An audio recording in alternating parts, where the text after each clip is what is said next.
catch any that count. There we Oh, go. that's good. That's good. I'm, Just do us all a favor. Do a little self isolation there. No, just kidding. yeah, I'm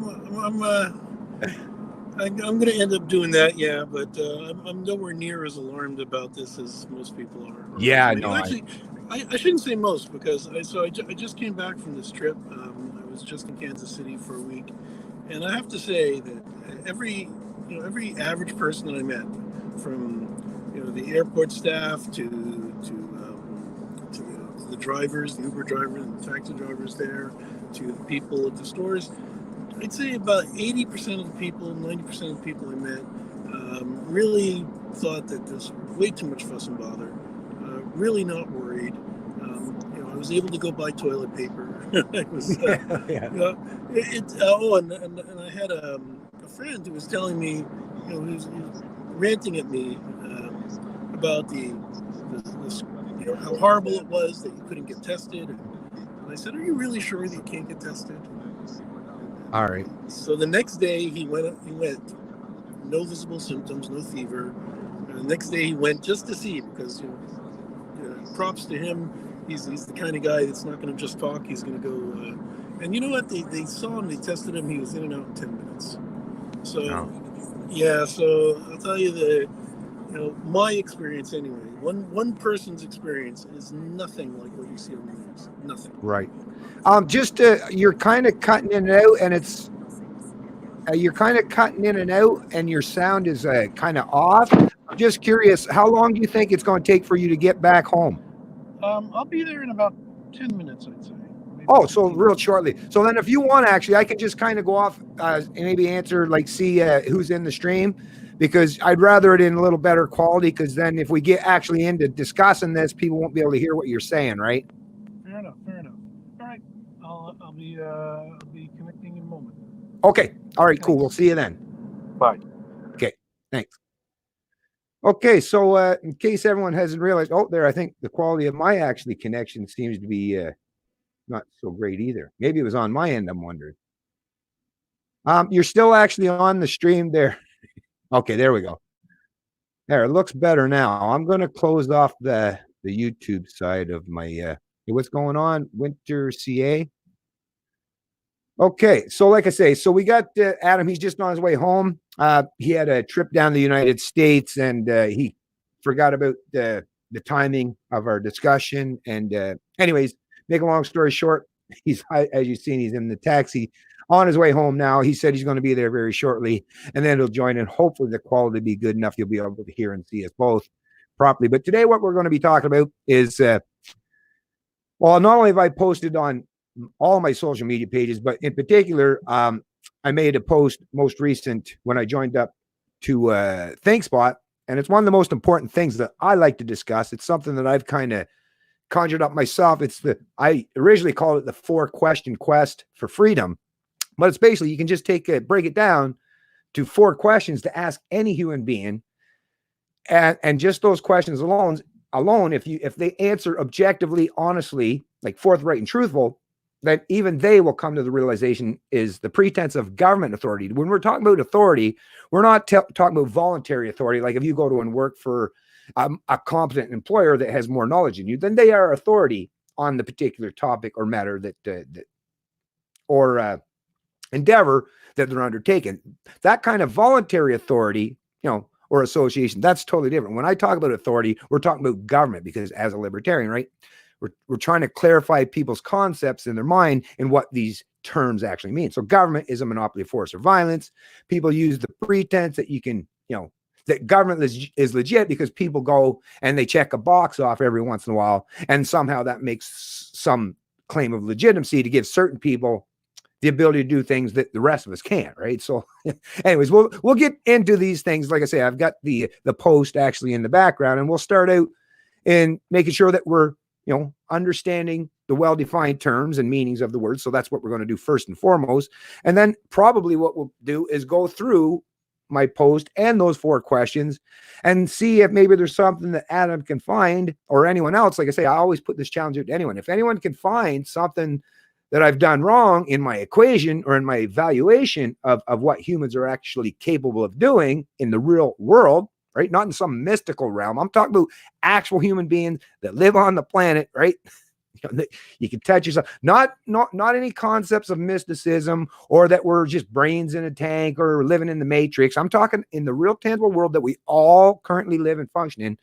Is there such thing as giving certain people in society, or just certain people in general, the pretense of authority to do what the rest of us cannot, namely taxation, which is theft, right? Extortion, lots of people use that, or to control and dictate other people's actions socially or economically, right? The only thing that I'm concerned with is if we're going to have rules of engagement, like whether you're talking about social or economic engagements, is they have to be universalized to the point where nobody gets an exception, right? So if I'm not allowed to steal because stealing is illegal and immoral, well, then that has to be universalized. You can't say you're not allowed to steal, but this person is. The minute you've given some the exception, well, it's no longer a principle. It's no longer a rule. It's just subjective, and you're at the whims of somebody's edicts, right? Anyways, I'm going to see who's all in the chat, and thanks to those of you who have shown up already, like say Winter, CA, good job. Oh, you're in Mexico, right on. Cool. A lot warmer down there, probably less of the coronavirus going around in the northern climate from what I see. It's glitchy for me. Was it? Okay, sorry about that, Cassandra. Hopefully, like I say, hopefully it will get better because Adam is going to get on his home internet connection. Canadians better wake the hell up and take this corona serious. We have a wave of death coming our way. Thanks for that, Won Moti. Thaco XP just finished poly video 4 minutes early. Right on. Looking sharp, my friend. Thank you, Porn Fire. Appreciate that. Fruto just gave millions to Spain for coronavirus. Fruto loves giving away other people's money. Yeah, that's the problem with socialism, right? Or people that have never actually understood, how that money is generated. Is someone like Trudeau, that, trust fund baby, that guy, he doesn't understand the concept. That's the problem. But you want to put people in charge of an economy as big as Canada's, right? I'm not saying it's overly huge, but to put someone like Trudeau in charge of dictating, micromanaging, or controlling the economy when he himself wouldn't have no clue of actual macro or even microeconomic fundamentals because he's never had to, right? It's like putting a guy that's never even doesn't even know what football or soccer for Europeans, whatever, and someone that's never even watched the game, played the game, or even understand the rule, putting them in charge of, the NFL, the big Super Bowl or whatever, the FIFA Championship Cup in Europe. It's like, who would do such a thing? Like, only in the realm of mysticism of the state, right? 80% of the infected get moderated symptoms or almost nothing. Why are we not focusing on the elder ones and others with health problems instead? The virus, that it's just a reason to lock down people. Yeah. Well, listen, as with people in government, this is what governments do. This is what politicians do because they understand how to control and manipulate humans based on our psychology and our inherent fears, right? Knowing that humans fear death and have the potential to understand future ramifications it makes it so much easier to control us. That is the power of control rests and resides on you not having the capacity to think critically about issues and being scared and seeking the comfort or the safety of some authority. This is what governments do. They've always done it, whether it's by the arbitrary edicts of the king, right? Or the pharaohs. Well, today they just call themselves Trudeau, politician, prime minister, right? But yeah, people just understand governments always take advantage of these scenarios as a means to seek even more control over the populace. Because once again, when people are fearful, they're looking for an authority of some sort. And government is that mystical entity that's going to step up, or those who represent it, going to step and say, they're going to be your saviors, right? Which couldn't be any further from the truth, to be honest with you. Is it getting better, Cassandra? Just I hope the quality stays half decent today. That's the thing. A lot of people are online now. So what they say, 60% increase. I believe it was Talis was reporting just the other day, 60% increase on their traffic during daytime hours. So the internet's going to get quite bottled up in places where I am, where the internet quality isn't great to begin with. I'm sorry, and I do apologize for any issues that I may have in terms of quality. Hopefully, Starlink gets put into use sooner rather than later. I saw they sent up another 60 satellites. What was it, yesterday or the day before? So what are they? This is the sixth mission.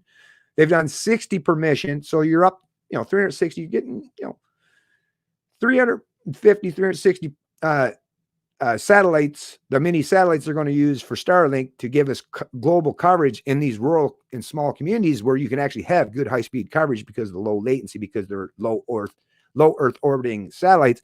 Like I say, hopefully that'll happen sooner rather than later, and then we'll have some options. And actually, once that does happen, yeah, the monopolistic powers of Telus, Bell, and Rogers in this country, well, they're going to cease to exist. So pay attention for that, because you better believe that these telecom companies are going to be looking to use government as a means to suppress some of this market competition that will destroy their current monopolistic business models.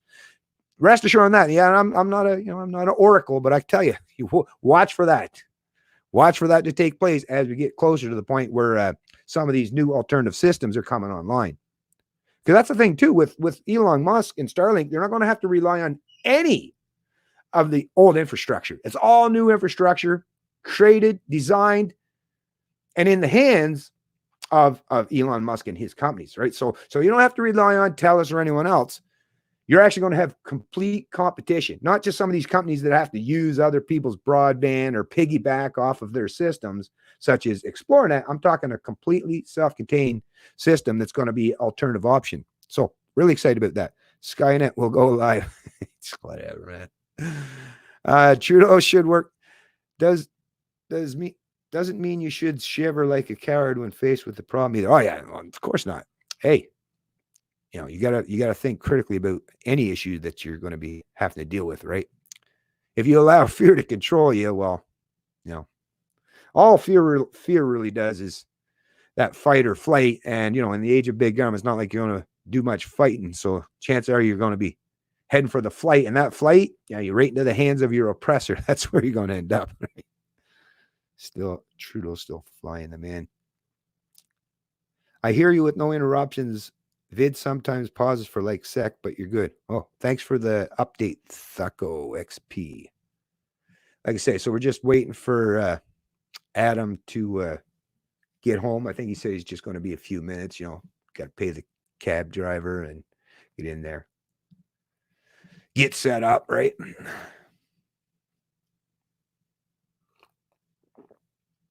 Anyway, I hope everyone's enjoying themselves. And those of you who are on the front lines, truck drivers, retail workers, all the people that are usually overlooked, ignored, or treated like garbage, right? Yeah, now I'm not leaving out the health professionals, mad respect for those people as well. But yeah, I mean, those people are constantly forever getting the praise and applaud for their efforts. But there's a lot of people that don't necessarily. And like I say, if you got groceries in your fridge, you can thank a retail worker at your local grocery store, right? And those are people that are not just on the front lines, but yeah, how do you meet that 6 foot requirement, right? When you have people that have to literally just lines and lines of people crossing your path within a foot or 2 foot difference. So, and like I say, all them truck drivers hammering up and down the road, making sure all those shelves are stocked and restocked. I heard some people try to point out shelves are getting low in certain areas and say, oh, see, capitalism is just as bad as socialism because look, the shelves, well, no, just stick around for a little while. The difference is under socialism, those shelves don't get restocked. Under capitalism, they do. Big difference there. You might want to take that stuff into consideration, right?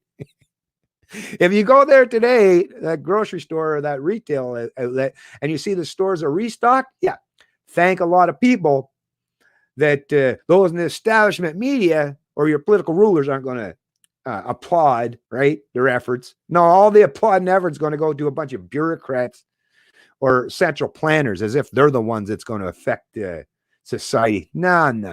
Those people are basically all sitting. Most of the actually, that's one thing I will say about a lot of these government workers being sent home, even though I'm not a big fan of all these people getting even more paid vacation. What's a typical government worker get? 7 or 8 weeks already, basically 2 months a year of paid vacation, plus how many sick days they get every year. But I guess they're going to get another couple weeks, maybe a month. But like I say, one thing this is going to do is show us, those of us out there in the private sector, is like, hey, look at all these government workers are home doing nothing. And everything's still functioning normally, right? Yay. Matter of fact, you're going to gain some benefits if you don't have to go out and re-register your car or go to the local DMV or service, Canada Service Ontario, or pay your taxes or your property tax. Actually, you're going to benefit as more and more of these government hacks or these government services that they claim people need and that we're all forced to pay into. Actually, as some of them fall by the wayside because they have to go into lockdown mode, and we're like, hey, wait a minute. Actually, this is a benefit to me. I'm benefiting. Matter of fact, libertarians are in the perfect place right now to say, look at this. Shrink that government. Matter of fact, why let it go why just for the sake of the coronavirus? Hey, since we've seen, once we've given the time frame and shown that, hey, look, we don't need government. See, we don't need these people. You can send them home for weeks or months on end, and nobody blinks and bats an eye or suffers anything as a consequence of those people not being there. What a perfect example. Just like with the education system. Oh, no, the teachers are all on break, or now they're all sitting home getting, like I say, another month or two of paid vacation. Meanwhile, a lot of the students now will be getting their education online and actually getting a much better education. Maybe in a month or so of getting some homeschooling or some real education, they'll be so much smarter and wiser than they were just a short time frame ago. Like, well, why do I want to go back and sit in that stupid little classroom, be taught by some inept teacher that's overpaid and underworked? No, I'm going back home because I was getting a real education there, right? Not indoctrination. Like I say, there's positive and negative aspects that's going to come as a consequence of this coronavirus. And yeah, I'm not panicking too hard, right? Obviously. But yeah, I'll take advantage of it just like the central planners. But my point isn't to take or assume control, but to point out the discrepancies, the hypocrisy, and the unnecessary or unneeded waste that comes with big government. Hey, what's going on, AJ? Just watched a YouTuber get attacked in a New York City subway live. Wow, what the hell for? For YouTubing? What the hell? Bell equals hell. True. Okay. So I have heard of small riots in Philly. People are nuts, right? You think some of them, like when the iPhones came out and people go fucking nuts over that. That's just for an iPhone, but yeah. Oh yeah. That's the thing is the media and the central planners pump up this hype. Yeah. Oh yeah. There's going to be some crazy shit going on. You just know that. They released all low risk inmates in Ontario. It's going to get even worse. If they're low risk, what's the problem, man? There's no problem. Same with if they're nonviolent offenders, but that's the thing. People read stuff in the media, and unless the media, this is how it's so easy to determine, like how easy people are fucking influenced and fooled, right? I had debates, discussion, and arguments with a few people kind of taking that position when the government, when someone I think it was a Star article said, yeah, we're going to, government should release nonviolent offenders, and everyone up and right. Oh no, it's this guy's fault. Do you not know what fucking nonviolent offenders mean, right? And then they say, well, yeah, but some of them might be thieves. Oh, you mean like politicians? Well, all the fucking politicians in this country are thieves, and not just one time. They don't just steal from you one time. They steal from you continually on an ongoing basis. Are they all behind bars? No. But you're not overly concerned about them, are you?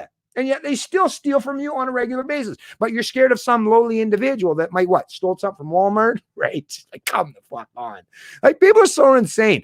All it took was just a little slight pushback, and people get all like, because all I had to do is say, well, what about all those people that are awaiting trial and couldn't afford bail? Right? Or didn't get bail? Those people that are awaiting trial, in Canada, I know a lot of Canadians don't seem to grasp this because no one's being taught these things anymore. Fucking sad reality. But yeah, it's called presumption of innocence until you're proven guilty. So until you've actually gone through the trial, all the evidence has been brought forth, and you have been convicted, yet you're called innocent. So why the fuck would innocent people, why should they be stuck behind bars because they can't afford bail or they weren't afforded or granted bail? They're obviously not a threat. That's literally the point of these initiatives is to take people that aren't an imminent threat. Nobody's saying, oh yeah, let's let out Child Manson. Nobody's saying to let out the violent offenders or pedophiles or rapists or murderers, right? But like I said, people are so goddamn enamored with government and authority. They're like, oh, fear. That's how they fucking control you. So if you're scared to death of inmates, the government's already got your mind tweaked. Right? If you were to these people, the government's already tweaked your mind. I hate to shock your sensibility, but that's the truth. Is you're scared to death of people that you don't know who the hell they are. You don't know that they're a threat at all, but yet you're totally on board with letting governments just politicians walking freely all day, every day, right? They're the biggest fucking thieves on the planet. And not only do they want to steal from you, but they want to control every aspect of your life. But those people are cool though. But if someone in government says that someone is in jail, I mean, think about people that have, people that sell weed, grow and sell weed, and they haven't got a government license. That's still illegal. Yeah, and yes, people do go to jail in this country, or people have been put in jail in this country prior to legalization that are still in jail for drug busts, for organized crime or whatever. Meanwhile, they're just doing the exact same thing as these big corporations are doing. So yes, people are in jail that shouldn't be there in the first place because there's no such thing, as far as I'm concerned. If there's no victim, there's no crime. So yeah, don't be scared. Don't be scared now. Some people that are behind bars don't necessarily have to be there. And yeah, leave them in there to be fucking in an incubator for these diseases. No. Like I say, don't be fucking cruel. Even if you say that there are some people that, even if you could find one or two exceptions, say, oh no, they should be in there. Okay, so they should be in jail, but should they be susceptible to having the coronavirus, right? Is that what you're saying? We should make sure they all get the coronavirus. That should be part of their punishment as well. Like, come on, people. Come on. Priorities here. I saw Rosie Barton say something about, oh yeah, basic income every time, right? Like, I mean, well, AJ knows because he's probably watched a few of my videos in the past. Yeah, just look at basic income or guaranteed income or mincome. I mean, they come up with all these reiterations. They tweak the terminology so that you don't understand. It's called socialism, right? Forced wealth and income redistribution on a massive scale. That's what that is, right? But yeah, of course they're going to take advantage. They always look for some reason, because that's the thing. They want socialism. Corporations, big government, they love socialism. Why? Because it makes you reliant. It takes all of your autonomy, all your self-reliance, all your free market aspects of any freedom that's left of you, and now you become a pure subject of the state, because now you're not just relying on it for, a little bit of help here and there or healthcare. Now you're looking, if government's going to give you your paycheck, now you are reliant wholly on the state or government for your income. That makes you the best slave possible. Why do you think all those public sector workers, right? All 4.1 million plus of them are still cowtailing and doing exactly what the government tells them and not whistleblowing other than like one here or there. The reason why the most of them don't is because, yeah, they don't bite the hand that feeds them. And what government, big proponents, or like Rosie here, they want us all to be suckling on the teat of big government. That's how they take and assume control. Once you are relying on government to feed you, to put the food in your belly, the roof over your head, to pay your bills, then you are back into full on. You might as well just say slavery is back, baby. Full on slavery is back. Yeah, human ownership in the 21st century. Yeah, what advancements we've made, right?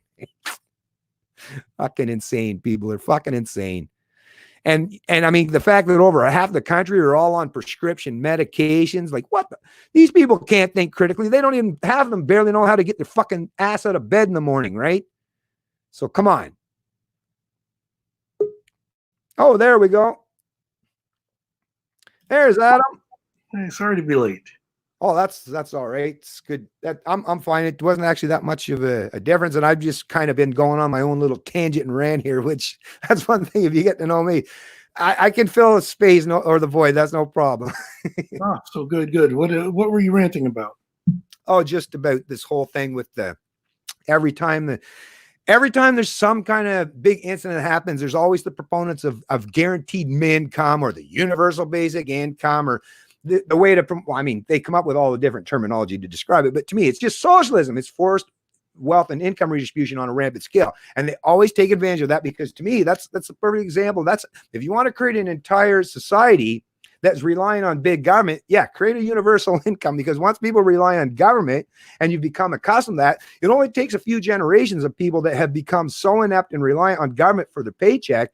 And yeah, it makes them very conformist and very docile. And then you really, you live in a country that your hope of escaping that becomes profoundly more difficult, because like everyone, if they have to seek the state and suckle off the state's teat, well, there's always going to be that small minority of people that are going to want to step outside the bounds and be entrepreneurial. But a lot of people will just, they'll just go along, get along because, they do the measurements and the weights. right? It's a lot of work to be an active participant in the economy voluntarily, but not so much if you just got to sit around and collect a paycheck. But I think what happens, at least for an average person, it gets pretty old not doing anything productive. On the ride to the airport, my Uber driver was a woman who had been on disability for about 15 years, and her life was I mean, she'd been in some pretty horrible car accident, and she had a lot of just physical adversity to overcome, a lot of surgery and a lot of pain, and her son died in that car accident, and so a lot of emotional pain, and for 10 or 15 years she existed on disability, but didn't have, by her own standards, didn't have a life worth living, and made some kind of decision about 2 years ago to get out there and started driving Uber. And it got to the point where she decided to get off of disability and just drive full time, and she is so much happier as a person, by her own account. And she's really, especially in times like this, she's really helping people. It's not just a job, being out there. I would have been lost without her, right? I would have had a really hard time getting home if it wasn't for this person. And so I'm encouraged by the fact, when I hear and see stories like this, especially when I see them firsthand, and I see a fair bit of them actually. People's lives need meaning of some sort, and sitting on the couch or lying in bed receiving a check, it has no meaning. Yeah, which kind of hollows out the soul of the individuals, but many of them do that. And what they do is, without meaning, when people don't have meaning in their life, they seek some form of, well, they might call it happiness, but it's just a distraction to take away from the fact that they lack meaning in their life. So they look for the external pleasures of hedonism or playing video games all day long, right? I mean, that's the thing. And just like you're suggesting with this lady, there's lots of those exceptions to the rule. I would probably include you and myself in that. Is you could offer me all kinds of government money. I just no, like I can make the mental calculation is, obviously economically and much is in terms of, if I don't have to go out and work, yeah, I can make the mental calculation that, yeah, it's more beneficial if I don't have to expend a whole lot of energy to have this. But like you're alluding to, because I inherently in my own, just how that drives me, and because I've actually done the thing where I did work, and then there was times where I didn't work, is yes, I would fall on the side of someone that I need not just happiness and pleasure, but I need something that gives me real meaning. And, obviously the big thing with work is not just the money that it brings you, but you also, you connect with other people, like you were suggesting. There's so many other aspects, and it benefits your local community. I mean, there's so many external factors that we can include that. But to me, like I say, getting away from those anecdotal experiences or those outliers, which would be like people like us, there's no mistake in that. Obviously, the reason why a lot of countries around the world, as soon as you creep into these socialist programs, really hard to get out from underneath them afterwards, which is why they're hell-bent to turn the U.S., because the U.S. is one of the last few places on the planet where you don't have a complete universalized socialized healthcare system. Oh, they're hell-bent and determined, because once people have gone to that model and they don't no longer have to make the economic calculations, it's like I say, that leaves them more time to spend playing video games or worried about going to Walmart for the next sale, right? So that's the problem, is you completely destroy incentive. And to me, recognizing how humans actually function, like I don't live in a mystical realm unlike some people try to do. I live in the real realm, and the real world is people function based on incentives. And to me, I don't want to destroy the incentives of healthcare professionals, right? Or people that want to create or earn wealth. I want proper incentive structures. Whereas socialism, where everyone else is paying for everything, and there's all these externalities that most people have no clue, because you can't make the economic calculation. When you go to the doctor in a socialized healthcare, how do you know? Which is why you don't get too many reports in the budgets of healthcare and how efficient it was. Well, we're not going to get that because there isn't the economic calculations that there would be in the private market, in a free market, right? Mm-hmm. Well, I will say I've seen both sides of the coin. I've seen, because as we discussed last time, I'm an American. I spent half my life there. And right. On one hand, I've seen my family struggle over minor medical bills. On the other hand, um, you know, United States is the only country in the world that I know of where poor people have air conditioning. Have what? Sorry. Air conditioning Oh, and yeah, televisions and cell phones. yeah, yeah, Homeless yeah. people have cell phones in the Well, United States. that's because they could. That's because even the poor people of America can go out and go to your local Walmart or wherever they want to go and buy these things. But of course, that's a voluntary interaction. So I'm appreciative of that. Same with healthcare. Like the poor people, I'm all for helping the poor people. But at the end of the day, once again, it comes to incentive. If you want to help the poor people, there's two ways you can do it: voluntarily offer your help and your assistance, right? Crowdfund. That's actually the thing in the modern world today, with all these online platforms. You can crowdsource, you can crowdfund, you can do all kinds of things. You can have charities, you can do all kinds of things, have events, run a Facebook page or something, say helping these people. The difference, obviously, though, is if you're going to have any principle, which is, don't steal, well, socialize healthcare, because it's just take from here, take from there, force, there's no longer even the pretense of even just generational pain as you go. Now we're into multi-generations where you're forcing the young working poor to pay for the old, quite wealthy, to be honest with you. In Canada, there's a lot of old boomers in this country that go to the doctors like almost like it's like a weekly basis. I don't know, it's like they got a pretty freaking good relationship with their doctors, apparently, but they don't make the economic calculation. They're not taking into consideration that doctor's not working for free.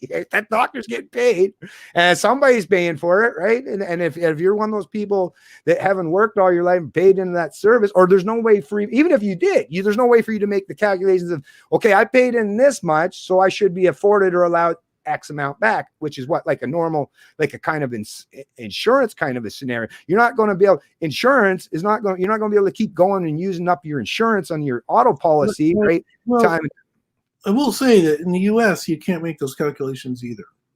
What's that? Sorry? In the U.S., you can't really make those calculations either, just so you know. Only in the private portion of the market, for sure, yeah. Well, but even in the private portion, because the insurers in the United States won't tell you how much they're spending on your behalf. Because they have all sorts of sweetheart deals and kickbacks with the medical providers. Oh, yeah. And there's a lot of palm greasing going on. Yeah, so sure.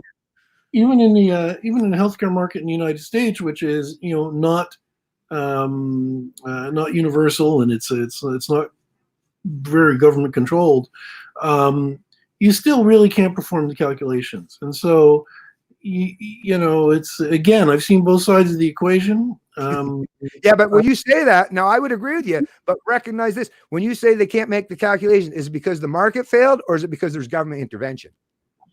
No, it's really because the only way it could stop is probably through government intervention.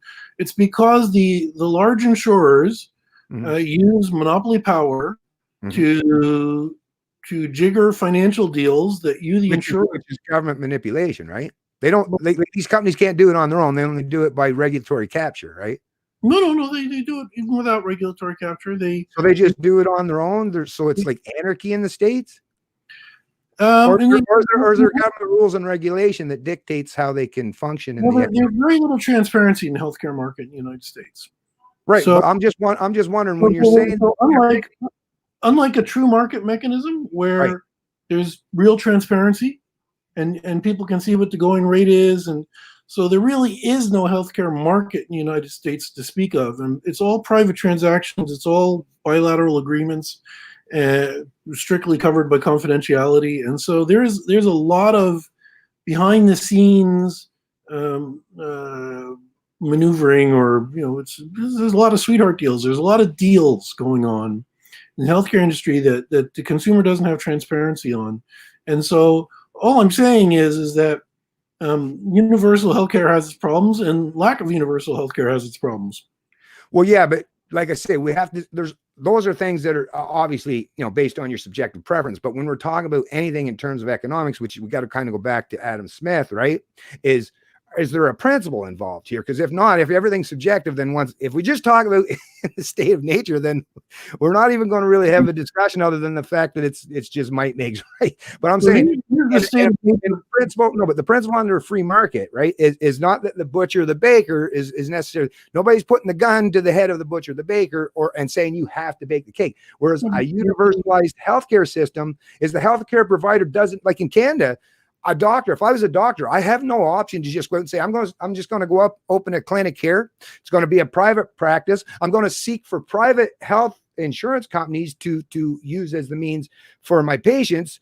There is no private market. I have no option or ability as a doctor. So I'm forced by way of government edict or mandate to function within the constructs of government regulation, which is to destroy actual market competition, because now Let's say you're a radiologist in the U.S. Sorry?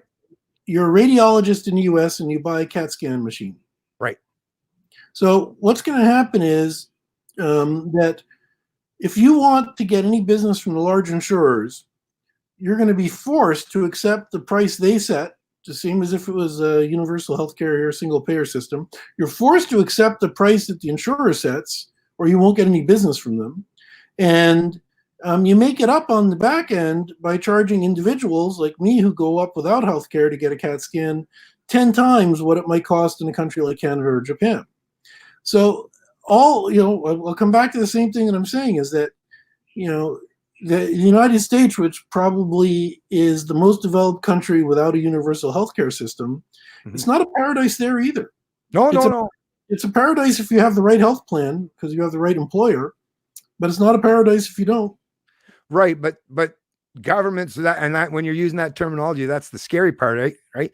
Governments as the pretense to try to create some paradise is been that dystopian concept that has been at the rot of Western societies, since these collective ideologies started rearing their ugly head. I'm 100% with you that anything or any ideology that pretends that paradise is possible is, people are being hoodwinked. Exactly. Well, that's the thing between the Canadian healthcare system and American. Now, the Americans, like you say, between Medicare and Medicaid, it's the quasi, right? That's that third way almost in terms of, that's what most countries function on. There's no genuine free market capitalism basically anywhere other than like selling drugs, right? Basically. But even that's not, because if you're using currency of state currencies, even that's not free market because they're still devaluing that by government fiat, right? So, but like I say, that's the closest thing to free market. But the U.S., because they do have Medicare and Medicaid, which there is government intervention into the healthcare system, well, that's where, you don't have the free market. So to me, I agree with you that the U.S. is not a perfect model. But what has degraded the economic modeling of healthcare in the U.S. was the introduction of this quasi third way, where you are having some forced wealth and income redistribution rather than people actually have to recognize that there's a limited amount of resources. That's the thing with insurance companies, right? Insurance companies, they can set whatever rates they want, but in a market competition, if you're setting your rates too high and another company figures out that they can make a economic go of it and charge lower rates, well, they'll gain more of the market share as a direct consequence. It's just supply and demand. Whereas in a socialist system, like I say, if the insurance companies have to keep having this outsized expenditure, well, now with a socialized kind of system is you don't have to worry about your economic bottom line, so that the next quarter, the next couple of quarters, you're going to show reduced profits or going into the red. Now you just offload those costs or those expenditures in some future realm that some bond purchaser will be in 10 years or 20 years. And like I say, it'll end up being your kids or grandkids. So yes, you can pay in Canada, we can paint over and it looks good on the surface by saying, oh, look, all these people are covered by healthcare. But the only reason why that happens is because, like I say, they're enslaving future and successive generations to pay for here now. So you're pulling forward economic prosperity from people that haven't even been born today to pay for people that are already alive and existing today. This is where we left off last time. We were talking about right on. Great background.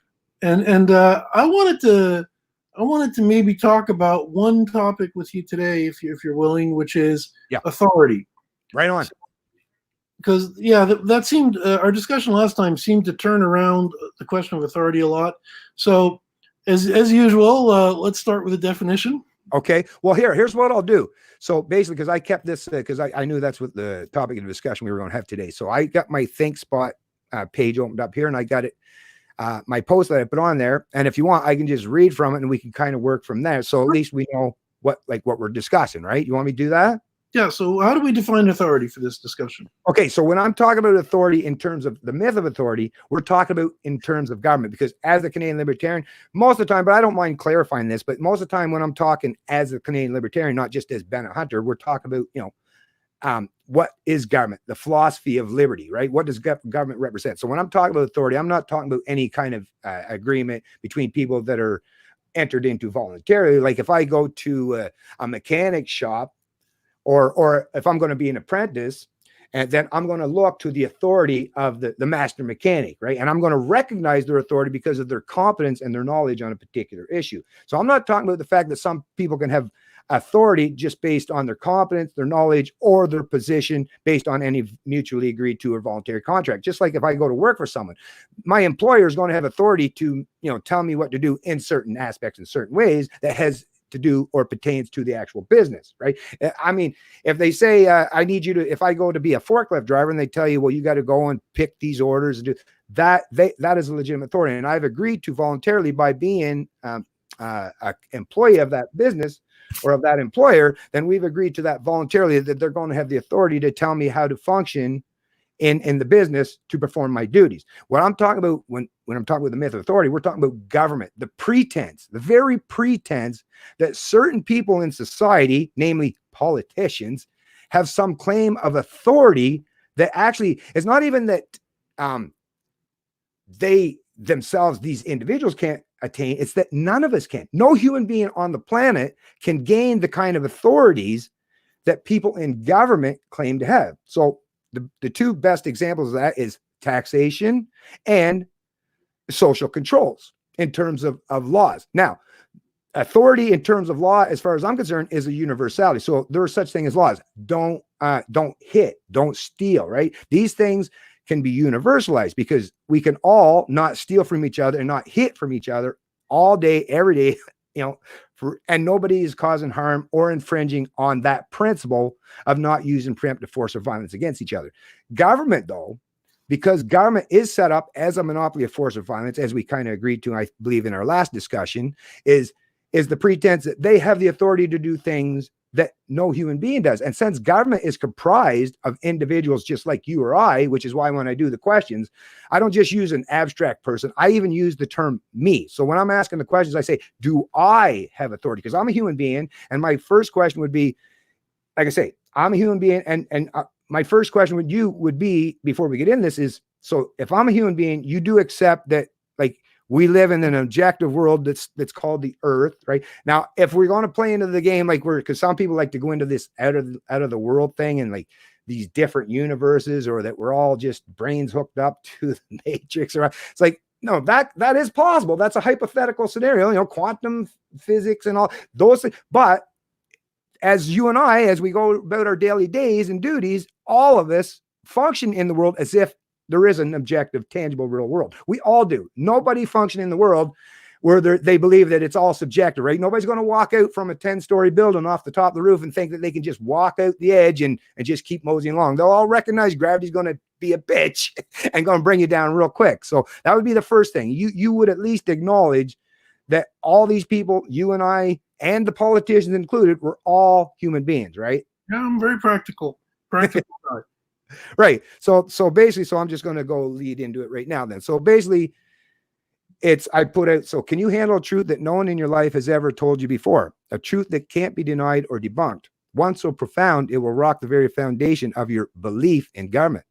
Well, get ready, because here it comes. There's no such thing as legitimate government.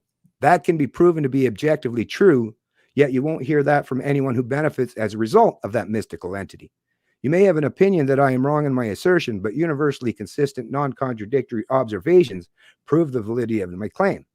Anyone who wants to test the validity of this claim need only ask themselves or anyone else a very few basic questions that lead to one logical conclusion. And that's when I, go ahead. If you got something to respond to, go right ahead there. So this is where maybe I'm even more of a radical libertarian than you are. because I feel that if I don't like the government coming and taking my money in the form of taxes, I always have the choice of doing something about it. So are you kind of cut out a little bit there? What was that? You said if government comes to what? I don't like government coming and taking my money by force in the form of taxes. I do have a choice. I have several choices. I could choose not to pay taxes. I could choose to move to a different country or a place. I could choose to move to some place with no income tax or maybe no taxes at all. I could choose to live in the bush. There's a lot of choices that are open to me, at least in my opinion. I really feel like I have that choice. I might not like the choice. I might not want to live without plumbing and garbage removal. I might not want to live without police force, but I have the choice. I could go do it. Okay, but you're already putting in false premises. Like, go ahead. Like, I'm all for the rebut. Just don't bring in that you won't have garbage, because if we want to get into that, you believe that you need politicians to have garbage pickup, then we can get into that entirely. But let's at least stick with this. That's not what I am. But what I am saying is, just like there's gravity, yeah, places that have garbage pickup and plumbing do have governments. So if I want to go live in the bush, or if I want to find some country, some place where they have plumbing and garbage pickup, but no government, no taxes, I can look for it. But my point is that I have a choice, and that choice may involve leaving my family. It may involve leaving everybody I know, but it's still a choice, and that's why I say that maybe I'm more of a hardcore libertarian than you are. I would say you're actually someone that's yielding to that authority, because you've basically given up without a fight. Right? You're saying, well, if someone's coming to steal from me, just like I say, just take the politician out of it and just say it's just some thief coming to steal from me. Yeah, of course. If you don't want to be stolen from, sure, you could just go move to another jurisdiction, right? But what if you get to the other jurisdiction and there's another thief that wants to steal from me? Are you going to move again? Or don't you think maybe you should say that, hey, theft is wrong, it's immoral, and you know what? I have an automatic inherent right that if someone wants to steal from me, I have a legitimate claim of defense to protect me and the fruits of my labor from anyone that wants to steal from me. See, to me, I wouldn't be seeking flight. I'd be like, hey, you don't have no authority to steal from me. And what I try to do as a libertarian is wake up the rest of the people in the community, or the employers, for all those employees, because that's the thing. Like, if you're an entrepreneur, like, you might be able to say, well, I just won't pay my income tax and I'll do it. I agree. It's a choice too. It's a choice to try and rally support to your point of view is very definitely one of the choices that's open to us, and one that I respect. I enjoy talking with you. I like it. Right. Awesome. Yeah. So my point is that if you make that choice, if you make the choice that you're going to try and rally other people to your cause or your side of, I'm not trying to rally anyone. I'm just trying to, like I say, I'm just trying to tell people that 2 + 2 is 4. That's all. If your choice is to try and inform or educate or open discussion or whatever words that you would choose for yourself, if that's your choice, part of that choice is agreeing temporarily, at least, to live under the authority and pay taxes. So you are granting authority as part of that choice. How am I granting authority? By not leaving it, by not rejecting it. I've had people try and force me to do things in my life, sometimes even at gunpoint, and I haven't always done it. There is a choice that you have in life. I've had guns pointed at me a few times,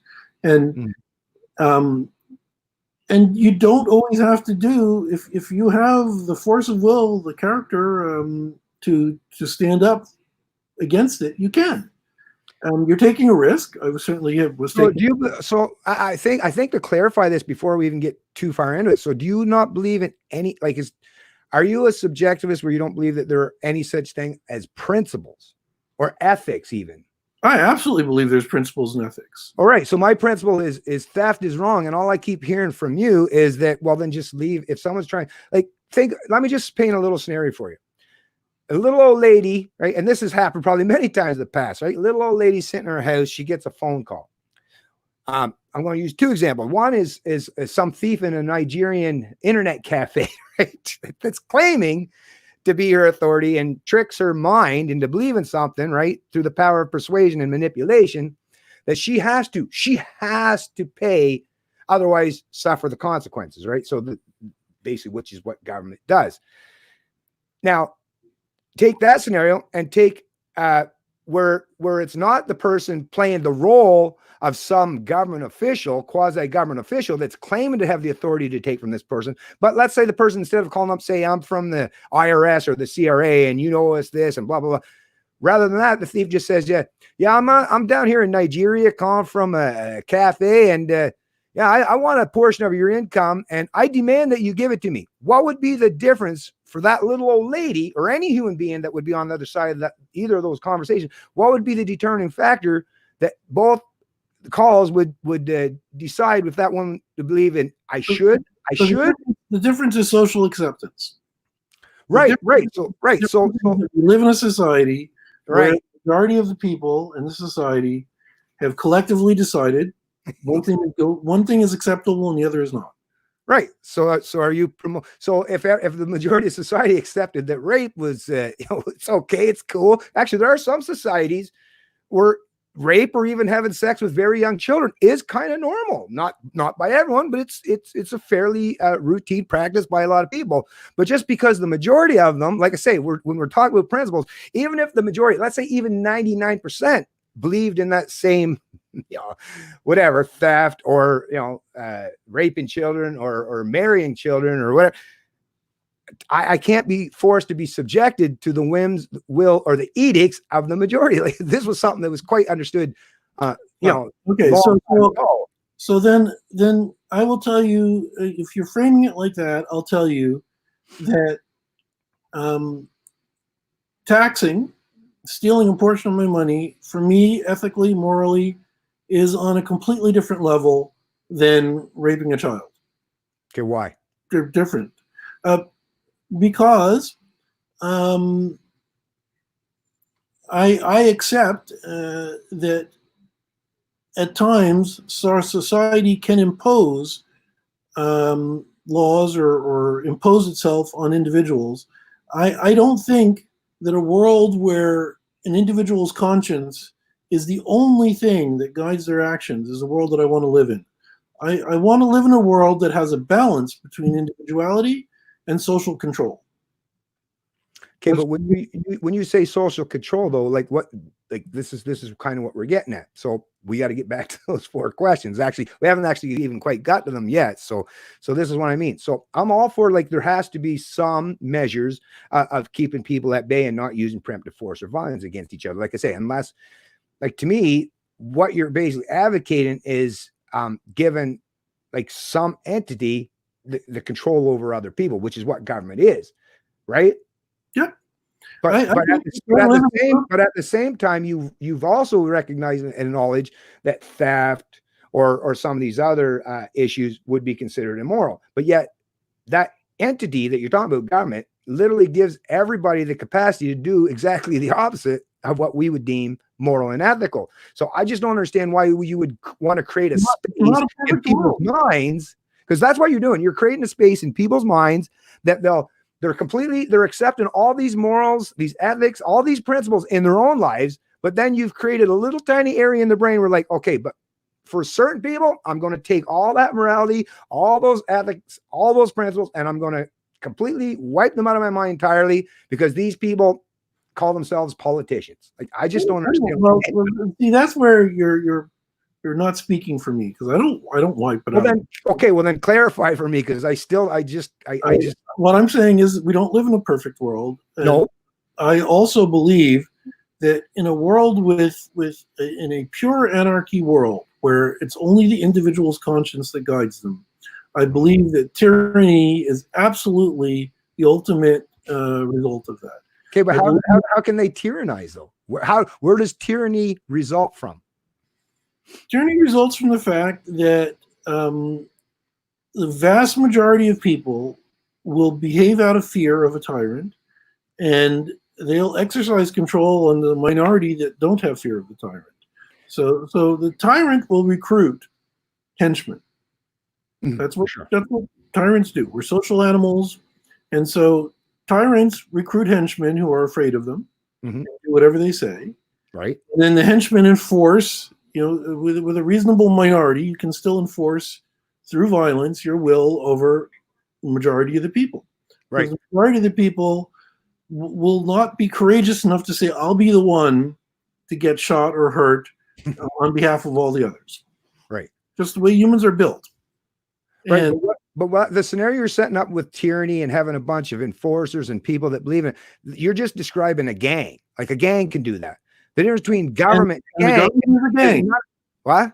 The government is a gang. The police are a gang. Right. But the difference between that gang and all other gangs is you won't walk up and down the street where you are today. And I guarantee if you say, does the Hell's Angel, should you always just bend over and give the Hell's, like if the guy from the Hell's Angel representative comes to your door and says, yeah, we need our 20%, cough it up. Right.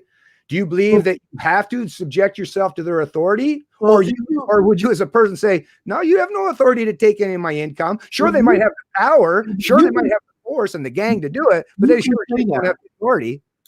You can say that because you live in a very democratic society. But if you lived, for example, in a Slavic country and there was a power vacuum, a lot of these gangster enforcers were people's heroes as well.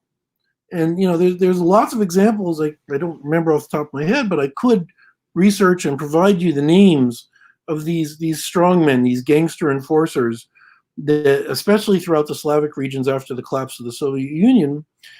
The people generally truly looked up to them and felt that they were being protected by them. People, and this is what I said to you last time, human beings generally tend to have an affinity for protection rackets. Well, some do. Right? But not all. That's the thing. Some I'm living proof that there are not all. Yeah, but enough human beings have an affinity for protection rackets that the majority, the herd, will go in that direction repeatedly, predictably. And so then the question is, do you want to have a protection racket that's run by one tough guy? Or do you want to have a protection racket that's run by a group of tough guys that exercise some degree of check and balance or control over each other? Which is what I believe the entire American system is built on, that principle. Well, so that's the thing. You're setting up a scenario of one guy. Tell you the truth, when people make the status argument for the one guy, like the authoritarian, the main leader or democracy, if you give someone like myself that thinks critically about these issues the option to have one figurehead at the top or an entire enslaved population that believes in the authority. So even if you take, that's the thing, we could get rid of Trudeau tomorrow. Like he could leave and go on some vacation to Aga Khan, never come back. Doesn't change anything. The people, because the Canadian people have been believed in this mysticism authority. Well, they just replace Trudeau with, it was Harper before him, but they'll just put another figurehead in here. But and the reason why that happens is because it's not a matter of getting rid of the guy at the top. It's the fact that you believe that anyone that steps into that position is now your new authority. Yep. Whereas at least with the tyrant or the dictator, once you've eliminated that dictator, then nobody believes. Well, first of all, most people never believed in the authority of the dictator other than the people who follow through, that align with the dictator. The people that are oppressed by the dictator don't ever say, well, yes, of course I should abide by Saddam Hussein or the dictator of Kuala Lumpur is generally loved by most of the country. No, but I'm saying for the people that care about freedom, we're not talking about, that's what I mean. I don't want to race down to just live in that denominator where the people that believe in freedom. I'm saying for those of us that actually believe in freedom, people can be tricked into a lot of things, right? But this is where I think you're being utopian. I just don't believe it's possible. I believe that human beings, for some reason, stupid lights in my eyes, were built to live in slavery. The majority of, I think that is a natural condition for people, and they'll seek it out, and you can't educate or talk them out of it. Okay, why is human ownership? Let me just ask this question: why is human ownership in, let's just use the U.S. because in Canada, I guess you could kind of say there might have been a little bit of slavery in Canada, but because the Great Britain pretty much tried to end slavery, Canada didn't have nearly the slave history as the U.S. So let's use the U.S. as an example. But when didn't have much of a slave history either, by the way. The U.S. slavery has been the norm for the vast majority of human history. And I get that, but why is it not? But what changed? Why are humans no longer considered? I would suggest it's a new form of slavery, but why do Canadians or Americans if you go to talk to a typical Canadian American and you ask them, do you support slavery? Do you support slavery? Do you support human ownership? Because of Christianity as well. But what about Christianity? What about Christianity? Change that. The core part of Christianity that does that is that there's a piece or a divine spark inside of every human. So if there's an aspect of divinity inside of every human, then it becomes immoral to enslave them. But I will say that in terms of the natural human condition, for the vast majority of human history in every country in the world, which is why I say that the U.S. does not have a very extensive history of slavery, not when compared to, let's say, Africa. Africa I agree. Has an extensive history of slavery. I agree 100% there. Yeah, for sure. But like I say, so kind of like, and I get you here, and I'm totally on board. And by the way, it's still going on in non-Christian parts of the world, right? Oh, no doubt. But like I say, you basically just admitted what changed. The reason why slavery is no longer accepted or adopted in Western countries is because we've changed the construct in people's minds in terms of what proper morality and principles entail. Before, prior to that time, like it was actually legal. And if someone had prior to that said slavery or human ownership is immoral, well, it was completely legal and legitimate by government. The government was the one that said, hey, yeah, you're sure you can own slaves? Because that's the thing. When people look to that mysticism of authority, that government as the means for their moral compass, well, when government says, yeah, it's okay to own slavery, there were people that were, outliers like myself, even back in the day, that were abolitionists and saying no slavery, which is why, they fought against it. But a large portion of that population of US or Africa, those African countries, the reason why it stayed in existence for so long was because enough of the people believed that it was legitimate in some way. There were always people that were against it, but because government and that pretense authority legitimized it and made it so it was legal and part of legal stature in the US, there was nothing anyone do. But how it changed was once you changed people's concepts in their mind, that, like I say, once you removed that one little area in people's mind where said, of course, human ownership is wrong, except if government says it's okay. Once you remove that from people's mindset, now all it took is a few generations later, and you'd be hard pressed to find. As one of the commentators points out, it was almost 2,000 years. Sorry, what was that? I said, as one of the commentators points out, it was almost 2,000 years. So there might have been a core idea within Christianity that could be argued was what led to the abolition of slavery, but it took 2,000 years for that idea to evolve, or almost 2,000 years for that idea to evolve into a group consciousness, a zeitgeist. So, right. Yeah. So that's like when I universalize, like that's all I'm doing is I'm a modern day abolitionist. What it is I'm someone that actually recognizes the sophistry in the language that's been re-engineered and distorted to the point where they're creating all new societies that have human ownership. It's just now we call them citizens and governments, because the government still claims a portion of your income, right? That it's and in Canada, even if you're just the average Canadian, so forget about the people at the topper end of the socioeconomic spectrum. I'm talking about even just the average Canadian. They say, based on the Fraser Institute study, is you're basically working up to June now for the typical Canadian until you've paid off your tax, which means half of a year. So we don't have full-on year-long slavery. We just have half a year slavery in Canada. But if we've already admitted that slavery is inherently immoral and illegitimate, well, whether it's 1% slavery or 100% slavery, you don't get to, like I say, you don't get to redefine and say slavery is okay if you only enslave them for 10%, right? You can't. A principle is a principle. So if economic slavery or social slavery was immoral, then just because you've reinvented and retweaked it and call it now government and citizen doesn't change the moral implications. But I do think that there's a vast difference between taxation and chattel slavery. I really do. Okay, what is it? The difference is the same. Let me see if I can find you. It's an intuitive feeling. So let me try and put words onto the feeling. Yep, no problem.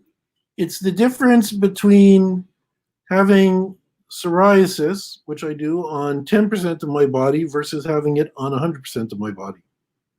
Or it's the difference between having somebody having tinnitus that would act up 10% of my day versus tinnitus that acted up 100% of my day, including when I was sleeping or trying to sleep. I don't get how you put those, correlate them with the mysticism of authority, because those things that you reference, and whether they're external factors from environmental, or you rubbed up against the wrong tree or bush, or they're just something that based on your own human biology, maybe you were susceptible because it was passed down through your genealogy or something that you had. So I mean, let's say I'm a free agent, which I am. I mean, I move around in different countries. I've worked in not that many. I mean, if you look at the fact that there's hundreds of countries, but I've worked in about 7 or 8 countries in the world. Right. And I feel, at least for myself, that I'm in a position to make a choice, and I can say I'm willing to accept the amount of slavery that exists in Canada, because I think that on the balance, there's many other things about Canada that are so positive and so much better than all the other countries I've been in, that even if I might disagree with it philosophically or idealistically, from a very practical point of view, I'm ready to accept it. Well, that's completely your subjective preference entirely. But that's like saying, if you know, and there's lots of kids, no doubt, that was raised by a father that maybe beat them, but a lot of their friends, their fathers beat them even worse. So that you know, the kid that was beat only maybe once a week, whereas most of their peers were beat 5 times a week, let's say, I'm sure they can make the excuse, well, yeah, I don't want to go where I'm beaten 4 times extra per week. I'll stay right here. I'm quite happy in Carbo with only getting beat once a week. Thank goodness for that, because everyone else is getting beat. But once again, then you're taking the principles and you throw them out the window and just using subjective anecdotal experience. But once again, that's not how if we're going to have anything that's going to even remotely resemble morals, right, or ethics, it has to be grounded in principle. Otherwise it's subjective. And then it's like, once again, then we're back in the that's the huge difference. The difference is you feel like the government's stealing from you. I feel like I'm voluntarily parting with my money. Right. And but that's the thing with you can believe it, and it's voluntary as much as you want, and that's fine for you. But why do I have to be obeying? The reason why government does it to me and you both is because they don't really give a shit if I'm against it, because they rely on most of my peers or my citizens that believe just like you, and when I say to them, hey, taxation stuff, most of them will look at me as if like I have 3 heads. Why? Because they've been taught all their life to believe in this mysticism of authority. So I'm told, what I'm trying to do is, for me to have my freedoms, I need at least a substantial portion of my peers in whatever tax firm we live on to believe that authority doesn't have that legitimate claim over my income. Because as long as people believe for yourself, if you want to believe in the mysticism. I'm a pragmatist. The last time I traveled to Central America, I said I'm a pragmatist. The last time I traveled to Central America, the customs and immigration officer at the airport demanded a bribe. I paid it. Paid it for me and the rest of my team, because I'm a pragmatist. I wanted to go down there with my team and work. At the level of morals or ethics, it was not a severe enough breach of ethics for me to really care. It's not like he asked me to kill one of my team. That's right. It's not like he asked me to sell one of my team into slavery. He asked me for $20 per head. I gave it. So I'm extremely pragmatic at this level. I'm not an ethical purist. I have my limits like anybody, and there are certain ethical boundaries I have. But there are times when I can compromise my ethical boundaries in the name of pragmatism. Oh, for sure. I will too. You know, if someone had I could say, based on principle, I would never pay a bribe or extortion fees to anybody. But they kidnap my kid, let's say. Well, that might change my perspectives at that particular point in time. But it's not going to undermine the principle, which is what I'm talking about today, is the fact that the mysticism, subjective principle. I mean, you and I don't disagree on the principle. I never have disagreed with you on the principle. Well, then, so to me, that's really the point, isn't it? It's like, why? But why do we want to teach people to believe in mystical concepts when we know, just like religions in the past? I mean, come on, we all know that some of the great religions of the past, including Christianity, had some very positive attributes and aspects. The problem, of course, though, is once you've created that realm of authority, is look what happens. You know, it's not just the people that you believe that are benevolent, such as the Pope, which, once again, that's a subjective experience. But anyways, but it's also the people that are those ones, because like you say, you don't nearly trust everyone in society or the world. So like I say, once you've created this abstract entity where the bad people can gravitate to use that realm of mysticism for their own nefarious reasons, just like they did in the past with religion. Well, today they're using the state, right? Now that they got people before to manipulate your minds, they would use the power of God. Oh, if you don't do this, God will smite thee. Right? This is where I believe that you're an idealist. You're a utopian thinker, I believe. No, and one of our commenters as well, AJ. But can you walk me through how that is? Okay, so perfect example. What makes it utopian for me? Like I've already admitted, and I've said this so many times in the past, that there are bad people on this planet. I've already fully and wholly owned up and admitted there are bad people that have ill intentions that exist in this world. Right. So I'm already, now for me, knowing this as an adult, I make sure that I do what I can to protect myself from people that are a direct threat. The only, and you know, I've done a great job in that in my life. Now I've been into physical confrontations. Some I've won, some I've lost, but the only time I've ever been placed into a situation in the physical realm where I had no power or no ability to escape the kind of authoritarianism that government brings is when you're dealing with people that believe in the state. Why? Because they all have this mystical concept of what they believe the state is. So they expect me to yield to that authority. If those people didn't believe, they're the utopians, because they believe, that's the thing. People that believe in government believe that, well, we need government to protect us from bad people, right? That's what government is. We need them to protect us from bad people. But meanwhile, government is comprised and made of people who meet the very requirements of bad people, namely use force, income, theft, redistribution, control every aspect of it. These are the people that do that. I mean, there are always going to be petty thieves out there, but none of us believe that the petty thief has the authority. It makes the petty thief's job so much easier. Let me be super clear. I believe that there is a element of corruption in human beings that's inevitable. Yes. I believe that corruption is unavoidable. Exactly. I do too. I also believe that human beings generally like protection rackets. The herd, just how they're built. Human beings are built in such a way that the herd is going to look for a strong man. Yep. So I don't think I have a choice about those two things. I think that I will always have to live with corruption in my life, and I think that I will always have to live with some kind of strong man in my life, unless I choose to be that strong man, and I don't. I would never, even if I thought I could, I would have to make moral compromises that I'm not willing to make to be that strong man. Right. So that means that I have a choice of what kind of strong man. I can either live under a dictatorship, an individual, some kind of dictatorship. And some people like it. The people, like I said, the people of Kuala Lumpur seem to be pretty happy with their dictatorship. There was a couple of African dictators as well who were pretty loved by their people, and people were pretty happy with their dictatorships.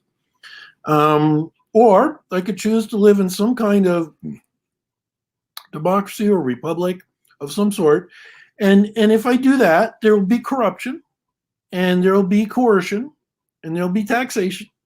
I'm unaware of any republic or democracy that has no taxation. Mm-hmm. I'm aware of some that have light taxation, but not some that have no taxation. Here, Leslie's bringing me something to eat. I just been on the plane since. No worries. Yeah, no worries. Well, like I said, I hear what you're saying, but it's basically, if we went back a couple hundred years, it's basically someone that's making the argument for slavery, right? Most, like you, as you acknowledged even earlier, most societies, most countries, most jurisdictions around the planet function historically off of slavery. Slavery was very, very normal historically. And so here's the thing: if you had been born, let's say in Europe, 700 years ago, chances are you would have thought that slavery is perfectly okay too. Exactly, right? I'm with you there. Or as Jordan Peterson likes to say, if you lived in Nazi Germany, you'd probably be okay with all of that as well, because 99% of the people were. Right, and that's perfectly why I say that's the danger of the mysticism authority. The reason why people did what they did was because they believed that Hitler had that authority and that they had the legal or legitimate right to do what they did because that authority told them to do so. Like I say, well, just like with the religious edicts of the kings or pharaohs of the past. For what it's worth, Peterson's theory is a little different. What's that, sorry? Peterson's theory is a little different than that, for what it's worth. Peterson's theory is that Hitler was doing the will of the people. Peterson's theory is that Hitler developed his policies and his approach through a series of public speaking where he acted on feedback from the German people. So, well, yeah. So I mean, and that's a valid argument. There's.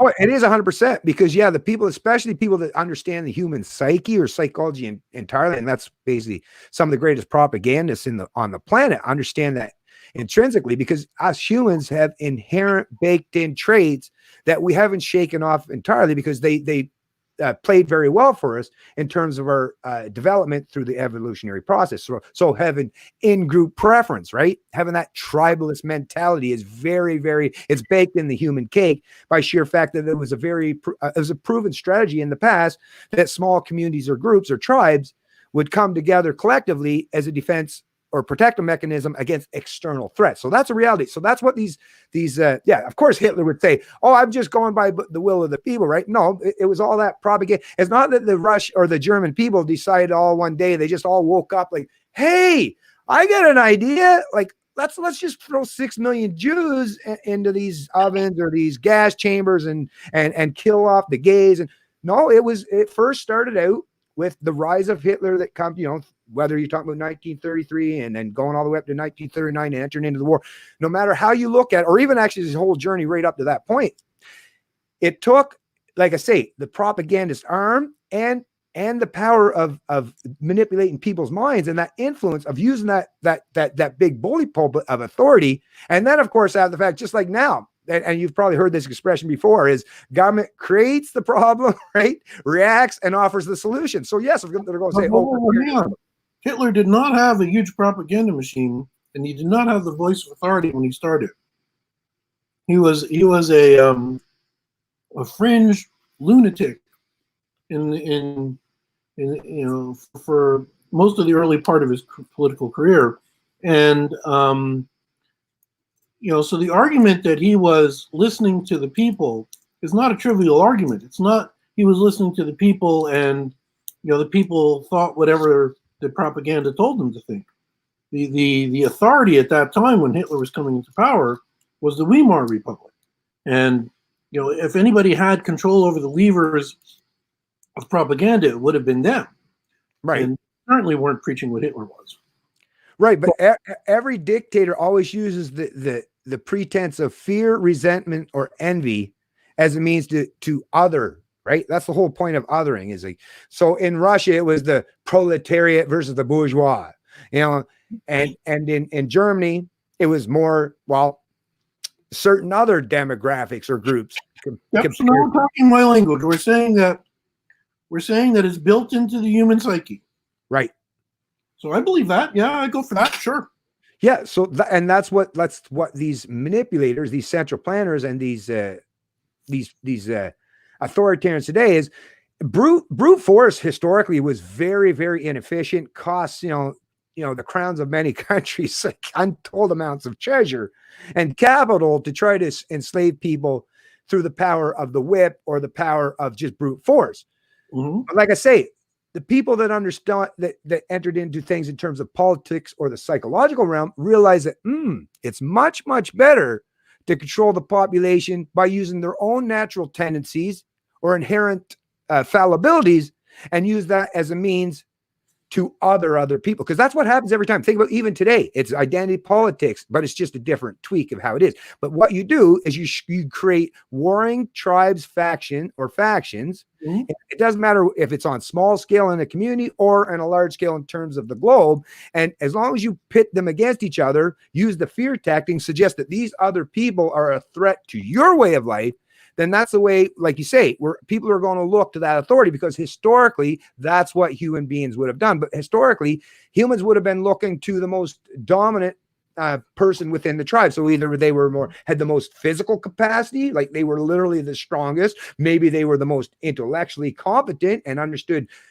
battle strategies or plans better. So there would have been an already predispositions for humans, or even in nature, to seek out some kind of authority. The difference is that authority, whether it's in the human realm or the animal realm, as long as it's an authority of competence, then that is a genuine, legitimate claim of authority. But when you're talking about government, that's once again where you're now subjecting your mind, your morality, your principles to the whims of some central planner under the pretense of fear, because there's some other threat, an external threat, or sometimes they even use an internal threat, but it would still be external in terms of between you and I. Even if it's a house next door, it would still kind of be considered an external threat, right? Because they're not believing. Fear is not unjustified, by the way. The fear is not an unjustified fear. Oh no, there's always fear. But like I say, if your fear is that there's going to be a threat to you by some external force, and there always will be. Oh, and there always will be. But like I say, so that to me, like, let's use my household as an example. So I recognize that there's some external threat out there. So basically what I'm going to do is I'm going to put a fence around my property perimeter. I'm going to have some cameras to capture motion. I'm locking my front door. I got the deadbolt on, maybe got a chair pushed up against it. But somehow, because I believe in this other authority that's not just a threat, but it's what I need to defend myself, because I can't defend myself. Obviously, I need some external entity. Well, I've done all this, but I left this one section of my household where it's completely wide open. And that's where the authority can step in, because I can't prevent that authority from existing, because we have to believe in this authority. Well, then I would automatically recognize, well, as soon as I've created this one area where I've left myself vulnerable to an authority, well, that external force or that threat that I'm so scared of, well, they won't be coming at me straight on. They'll just, I'm going to go through the back door, because look, that's the vulnerability. There's the vulnerability. I'm not going to get in the front way, because man, he's got cameras, he's got the freaking fence, he's got barbed wire, right? Maybe I've even electrified the fence. Well, I'm not going to try to go in that way, because that's freaking dangerous.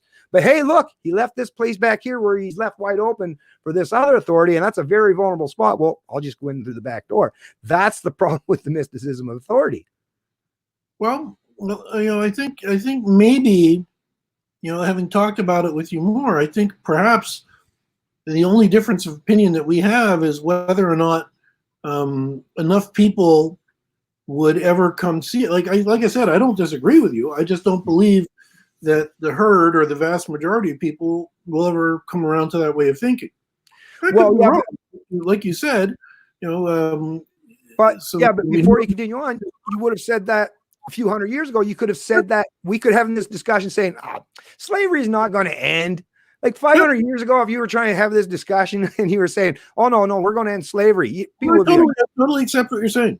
It's entirely possible. It's entirely possible in another 2,000 years, there will be a society without taxation. It's possible.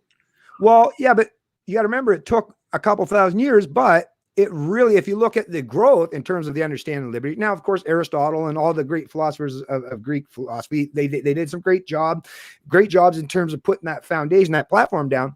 But if you look at the trajectory, it was basically the Gutenberg press and having that rapid expansion and the ability to get that kind of information out to more people. Because, prior to that, it would have been only very well-connected or wealthy people or people with resources at their disposal that would have learned these concepts that were outside the realm of any knowledge that they were privy to prior to that. Today, like I say, and I get it's not going to happen overnight, for sure. Do I think that people are going to get away from the belief in authority anytime soon? No. But in the age of information we live in today, where this can happen in real time, 180,000 miles per second, right? I don't think we need a couple thousand years. Like I say, I believe actually, now this I will admit, this is just me. I have no way of saying that I'm right or correct in any way, but I believe just based on my own thinking is if we do actually have the information age, we don't end up getting hammered down to the ice ages where we've destroyed everything and we no longer have these resources at our disposal. But if we do continue on the way we are in the information age, I believe it would only take a couple, 2-3 generations, because that's the thing. Each generation is what's going to inform the prior generation, right? So I think it would only probably take 2 or 3 generations of showing with real world example that no, we don't need government to build roads. Because like I say, obviously today, if you want roads, I can show you. There's lots of ways to build a road. You don't need a politician.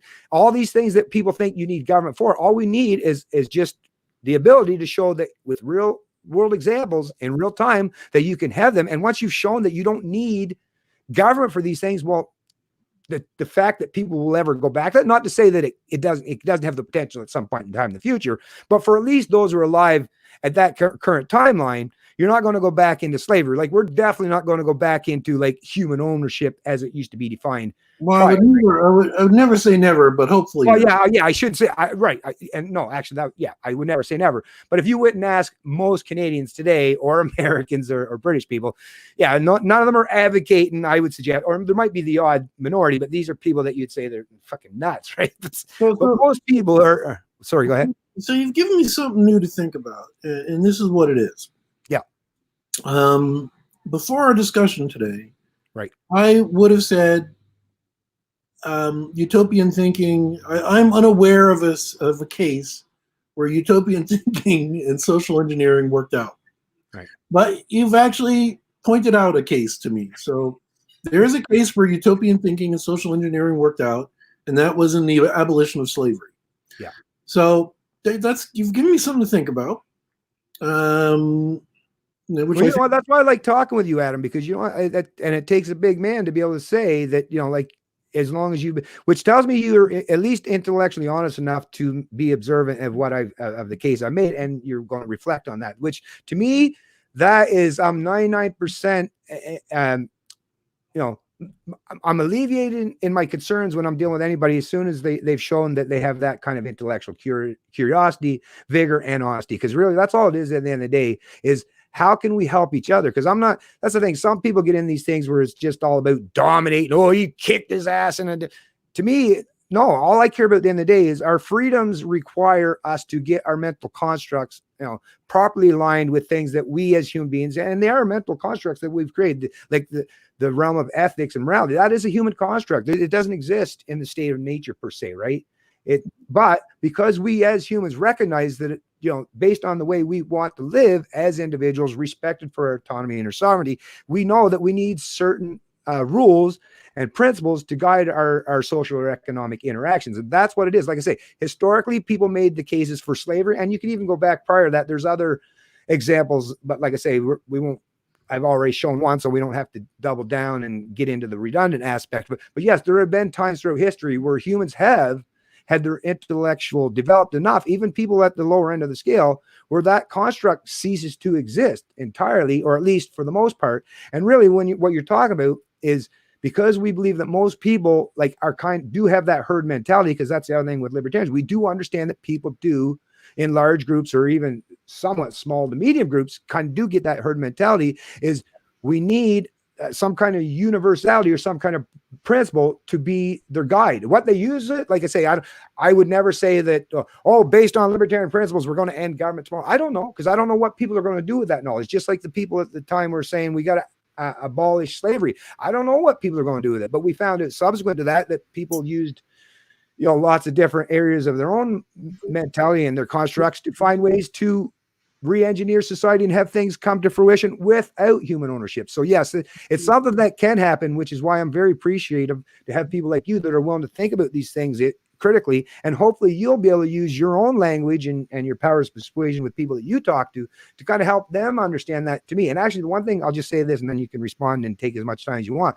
But the reason why I did this whole thing, I don't know if I told you last time we were talking, the reason why I did this whole 4-question thing is because if you're talking to someone, like let's say you just meet someone off the street and I start talking about what I've been talking about, like I say, it's going to sound like I'm coming out of left field to them because it's things that they've never heard before. But when I did the 4-question thing, it's like that's something that you can take, do it yourself in the privacy of your home, read the questions, answer. And if you're answering them truthfully in your own mind, based on your own logically consistent premises, I think most people, because I like I say, there are exceptions, but I think most people will come to the same kind of realization that, yeah, I can't grant it. If I don't have the authority to steal from people, well, I don't know how I can magically grant it to anyone else.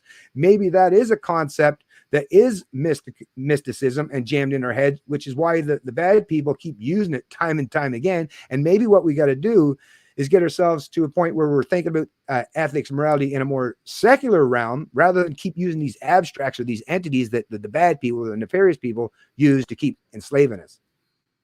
Well, I'll think some more. I'm sure we'll have a chance to talk again, and I still, we have more to talk about because well, let me just think. Let me think a little while, and we'll talk. Sure. Oh, for sure, Adam. Like I say, I told you before, we'll have as many discussions as you want because, like I say, I really do enjoy talking with people that do want to think about these issues critically. And like I say, at the end of the day, that's the only thing that I can ask for. Well, very enjoyable. Thank you very much for your time. You have a great day, Adam. For the comments, by the way, I've been reading the comments and trying to work them into the conversation, answer some of them. So thank you to the commenters as well. And look forward to the next time. All right. You have yourself a great day, Adam. Thank you. You too. Yeah. Take it easy. Okay, everyone. So I guess I really didn't have to get too much into it.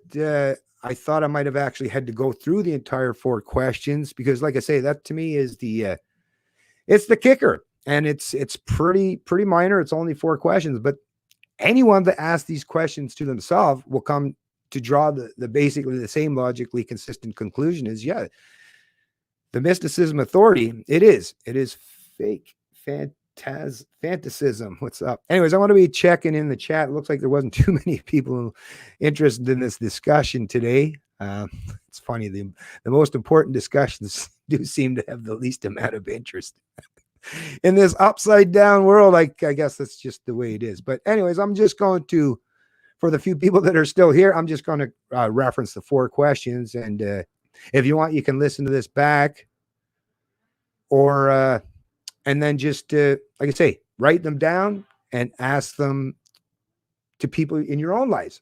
Let them run through these questions themselves, and it'll make them start to think about, it'll pique their curiosity too, because like I say, it's inherent in all of us to recognize contradictions. Well, most of us, I should say, it's inherent that we'll recognize contradictions when we see them. So anyways, I was going to continue on. So I am referring to myself while posing these questions. However, I can be replaced with he, she, they, etc., as it makes no difference due to the fact that we are all human beings with no special mystical powers. Also, I posed each question referring to both social and economic activities. Feel free to use either or both when you attempt to use these questions in order to get someone to really question everything they have been taught or told before. Now that I've cleared that up, let's begin. So, question number 1. Do I have the legitimate authority to take any portion of your income without your express permission? Now, like I say, if you were to ask this to any question, just take this question, set a hypothetical person in front of you and ask them, say, do I have any legitimate authority to take any portion of your income against your will without your permission? I mean, there's only one answer that you're going to get for that question for anyone that's, like I say, that's sane, right? that understands objective reality at all. They're going to say, of course you have no legitimate claim to steal from me. Like, no, of course not, right? If you want money, you have to ask my permission. Otherwise, it's theft. And no, you don't have any legitimate authority to steal from me. And like I say, authority is not the same as power. They might have the power to steal from you, but it's not the same authority. Power is just the power to overpower a person. Authority is you subject yourself to their edicts. So obviously, the answer to that question is going to be no. So question 2, do I have the legitimate authority to delegate that task of taking a portion of your income without your express permission onto my neighbor on my behalf? So just say, okay, so I don't have the authority to take any portion of your income. But what if I ask my neighbor to go and take a portion of your income and say that they're acting on my behalf? Would they have authority to take from you against your will or without your permission then? Just because I've given them the authority to do so? They said, hey, Bennett said it's okay to steal from you, so you have to let me steal from you, right?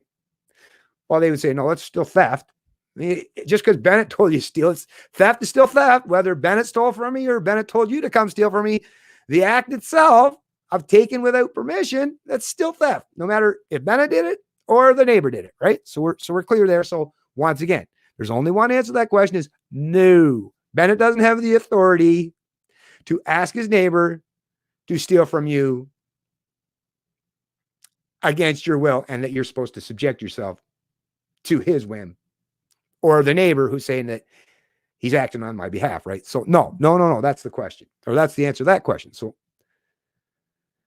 oh, and another one I asked too. So that's on the economic side of things, but you can also use it if you want to use the social realm. So, or do I have the authority to delegate the task of controlling how you live onto my neighbor on my behalf, right? That was the same in the first question was too. Or do I have the authority to arbitrarily dictate how you live?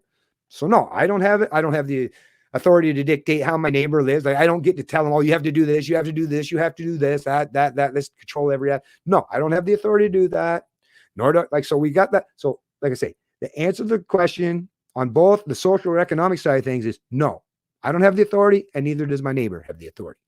So question 3, do I have the legitimate authority to delegate that task of taking a portion of your income without your express permission onto a group of people on my behalf? Onto a group of people on my behalf. So rather than my neighbor, which is just another individual, can I go ask a group or a gang, right? Can I delegate that authority onto a group or a gang? Well, it'd be the same thing. No. If I don't have the authority and I can't delegate that authority to my neighbor, well, it doesn't matter if it's my neighbor and 10 people further down the road, or my neighbor and a bunch of his family members, right? No matter how many people, one person or 1,000 people. If I don't have the authority and I can't grant that authority to my neighbor, well, I can't grant that authority to my neighbor or his friends or other people who live further down the road.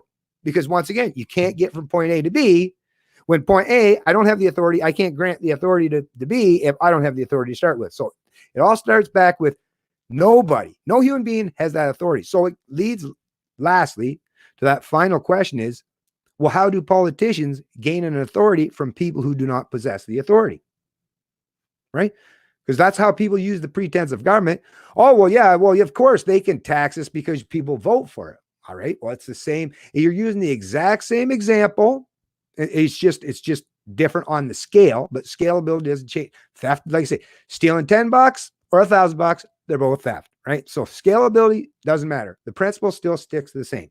So if I don't have the authority, and I can't delegate that authority to an individual or a group, then by natural extension, based on objective logic and reasoned argumentation, government in its form and what government represents is completely and wholly illegitimate.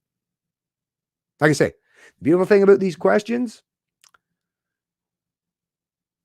is you can just share them.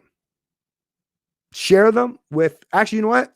In this video, I'll put this and I'll copy and paste it and pin the comment at the very top, these 4 questions, so that after you watch this video, you can use those 4 questions yourself against anybody. And you want to, like I say, you want to get people's heads spinning and make them really start to, you'll see that moment in their heads like, oh shit, yeah. If you want to get people real thinking about these things, share the 4 questions. And they and let them do it in the comfort. You don't even have to do it right in person, face to face. Let them take those 4 questions, maybe go off into the room or their bedroom, in their living room or somewhere, and ask those questions to themselves. That way they don't have to worry about the discomfort or that feeling they'll get when that cognitive dissonance kicks in, right? Oh, down to 5 today. Anyways, I'm just going to see if anyone in the chat's been... it's all by design. What's going on? Ann and Steve G. Empower yourself and your friends instead of the state to protect you. Exactly. Right on. Right on, AJ. Plenty of low IQ people who learn to deal with stressors of life better than many high IQ people, especially those that are spoiled or coddled and never told or face adversity. Yeah, adversity. Yeah, those of us who have gone through a lot of adversity, well, it builds up your strength and resolve, right? That's just game theory would indicate cooperation works better than theft. Yeah, exactly. Exactly. Sorry, I misread the first part. Okay. I wasn't okay. There we go. Which is why so many in academia who are huge babies who think they're far superior to you and deserve to be authority. Yeah, yeah.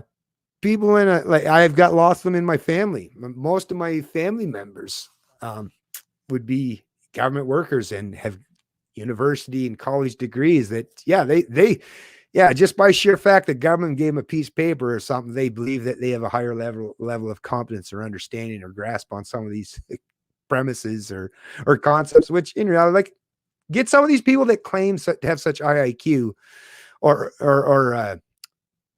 positions of so-called authority. Like I say, those 4 questions can bring even the most high idealist status down to their fucking knees if they're intellectually honest. Because once again, you've destroyed. It's challenging the high priestess, right, or the Pope himself on the mysticism of that authority. And no matter how many minions or sheeple or flock they have following them, because their premises and their concepts are built and based upon abstract impossibilities and mysticism, yeah, they rely on everyone else being just as hopelessly indoctrinated as them to believe in the same kind of nonsense. People, that's the thing. Education is such a misnomer these days. The people who are educated through the public education system, they're not educated, they're indoctrinated. And the more education they have, the more indoctrinated they are. So it's those people that you would say, oh, but they didn't go to school. They didn't stay in school for very long. That's less indoctrination. They have more free minds. That's why. That's the thing. They haven't had that hammered in their head nearly as long. So status, as much as they pretend that they have higher ideals or have some vast superior knowledge, it's completely upside down. It's 100% the exact opposite. They're hopelessly indoctrinated into a faith, into a cult, and they can't see outside the box that their mind has been placed in. Or, as the Bible called it, coveting. One ideology or group over another. Brainstorming ideas, thoughts. Nice. I love it. I love discussing ideas. I love discussing ideas, big concepts and ideas. That's what I'm all about. I had this figured out a couple times over years searching for files. Yeah. Someone being genuine can have a civil discussion, being open to facts, and that you could be wrong helps promote a genuine discussion. Too many are disingenuous and push a narrative. I agree, Stan. Like I say, I'm really appreciative that Adam, he was honest about it, and he said, okay, yeah, you gave me something to think about, and he's going to go back and think about it. And to me, that's all I really ask for at the end of the day is just think about these issues critically. It's not like it's not about winning or losing per se, except when you're talking about truth or lies or mysticism, there has to be, whether you want to call it win or losing or truth and lies, there has to be something, right? We can't just live in a subjective world where there's no such thing as truth or logic or objective reality, because then it's back to might makes right. Anyways, always appreciate your insights and efforts. Thank you, Point Fire. Appreciate you for being here. Like I said, I know there wasn't too many in the stream today. Probably too busy. Everyone's still talking about coronavirus. But me, like I say, more concerned with discussing ideas. Not to say that I won't be covering some aspects of the coronavirus and some of the ramifications it's going to have on our social or economic spheres, but still big on the ideas. Just ask the first 2, then give them a break. Right on, Stan. Anyways, thanks everyone. I'm gonna tie this stream up now. I believe I might have an hour or 2 left. I only get 20 hours per month until I get some coin and I can actually pay StreamYard, so I can have a paid service, and then it's unlimited. But for now, due to my finite resources, I'm limited to 20 hours, and I know I was kind of getting close to it now. And I'd like to leave myself a little bit of leeway space just in case I need to do another stream over the next week. So I'm going to tie this one up. Like I say, everyone have yourself a great day. Make sure you're taking care of yourself and those you love out there. Yeah, talk about these things with as many people as you can. Like I say, especially the economic and social implications, and knowing that the coronavirus is now getting people think about these things. This is a perfect opportune time to interject some common sense, some logic, and some reasoned arguments to get people thinking more critically about, do we really need government, or do we need morals, ethics, and principles as our guidance for our social or economic endeavors or cooperation? I'll go with the latter, right? Let's get out of the realm of statism. And at some point in time in the future, there will be people. I don't know how long it'll be, Adam, but I doubt it'll be 2,000 years before people are saying, remember when people used to believe in statism? Wow, how crazy was it back then, right? Statism, slavery, same shit, different pile, different day. Anyways, everyone have a good one. It's Canadian Libertarian, and I love liberty.